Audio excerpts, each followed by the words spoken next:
জাহান্নামের সবচেয়ে শেষ ব্যক্তি ঈমানওয়ালা আসমানের দিকে তাকাইয়া আল্লাহ পাকরে ডাইকে বলে, আল্লাহ ইয়া হান্নান ইয়া মান্নান।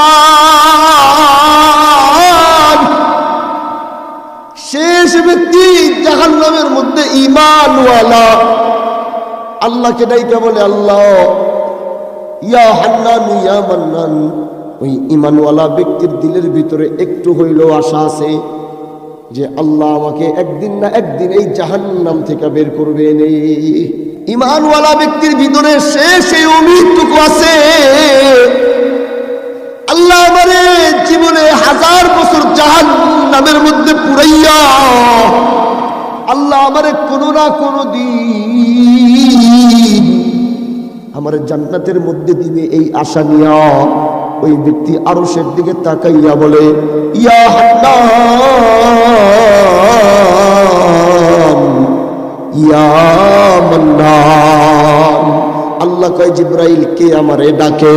জিব্রাইল কয়, জানি না আল্লাহ কে আপনারে ডাকে।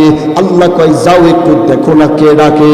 এবার জিব্রাইল শুধু খুঁজে আল্লাহকে, এমন মায়া আর এমন মুহাব্বত নিয়ে কে ডাকে, কে ডাকে।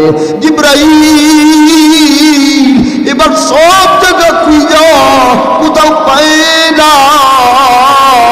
আল্লাহ পাক বলে, জিব্রাইল পাইছো পাইছো? জিব্রাইল বলে, না আল্লাহ এখনো পাই নাই, এখনো পাই নাই। এবার আল্লাহ বলে, এইভাবে খুঁজলে তো তুমি পাইবা না। এবার জিব্রাইল বলে, আল্লাহ কি করা লাগবে? কয়, জাহান্নামের মধ্যে যাও।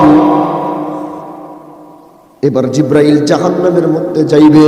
এবার জাহান্নামের মধ্যে খুঁজে, এবার জাহান্নামের মধ্যেও পায় না। আল্লাহ বলে, পাইছনি? জিব্রাইল বলে, না আরশের মালিক আমি পাই নাই।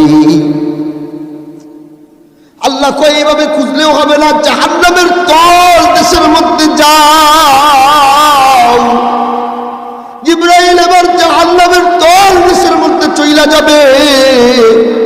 তল দেশের মধ্যে গিয়া জিব্রাইল এবার খুঁজবে এই জাহান্নাম থেকে আল্লাহর আরশের দিকে তাকায়া কে আল্লাহরে ডাকে, কে ইয়া হান্নান ডাকে, কে ইয়া মান্নান, কে আল্লাহ পাকরে ডাকে। দোস্ত এবার যখন জিব্রাইল খুঁজতে থাকবে, এবার জিব্রাইলের চোখের সামনে আসবে কিছু কয়লা, কিছু ছাই যেগুলা পুইরা গেছে, পুইরা গেছে। এই কয়লা ছাইগুলা আল্লাহর আরশের দিকে তাকাইয়া ইয়া হান্নান ইয়া মান্নান বইলা ডাকতেছি। ও দোস্ত এবার আল্লাহ পাক জিব্রাইল